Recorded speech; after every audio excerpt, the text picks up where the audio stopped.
John, you provide us with a study about how technologies will influence education in the next 10 years.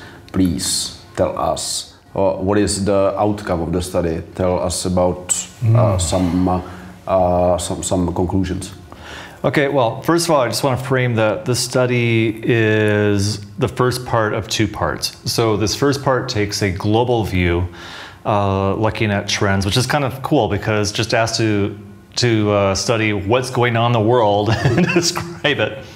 And the second part, which is the next step, is going to be, so what are the local implications?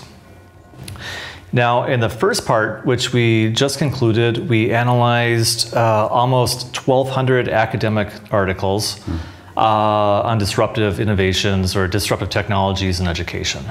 And I think what we found was so many of the usual suspects we hear a lot in the news, right? We've got blockchain. People write about blockchain.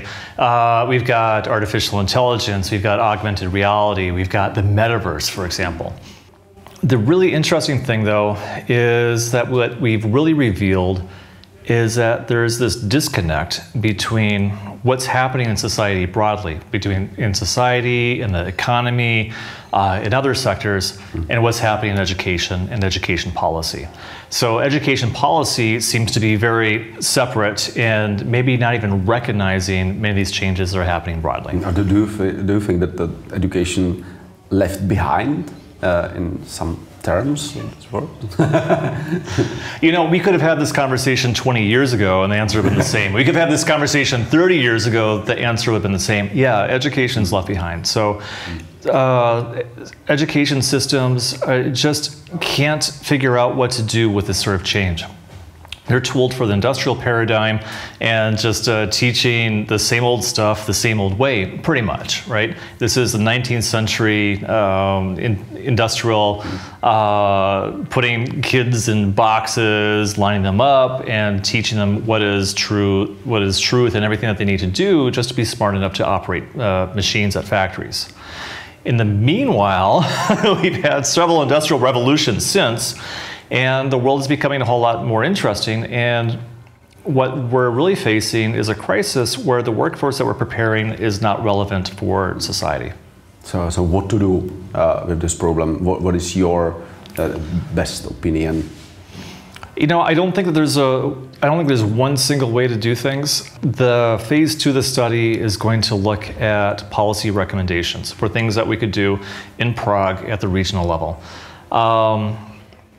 And the way that we're approaching this is that we're engaging communities in conversation. So we have a conversation between the two of us, we've got the production crew here, and see what's important for us and being able to record that, and then also take these conversations throughout the city.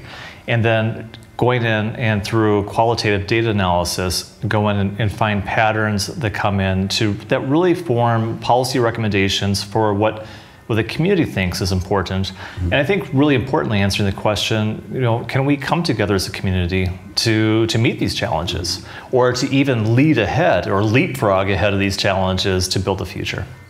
So if I got it right, you expect that this conversation will inflict some changes in education process, in the training of teachers, in the recruitment of teachers, in the partnership between the stakeholders in education, and so on and so on. You know, it certainly could, but that's a choice that the city and city administration would need to take on and really commit to. We're bringing together the voices, and we're going to come up with a comprehensive policy vision, I hope, that helps lead towards the future. And it's really up to leaders to decide if and how we can implement it. And it is a really complex formula to happen. And I think that the two things that we really need to do, I mean, this is my perspective, we'll see what emerges from the community, but I think that we really need to build more trust within the community, within schools, the education systems, and also with kids and within learning.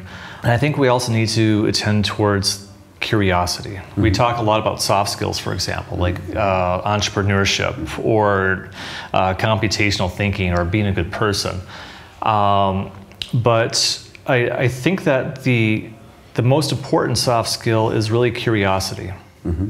And how do we create a culture that's continuously curious?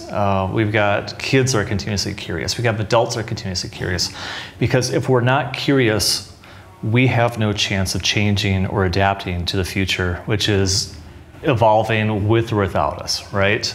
And so that's a big challenge for us, and it's how do we remain curious? Thank you. Thank you.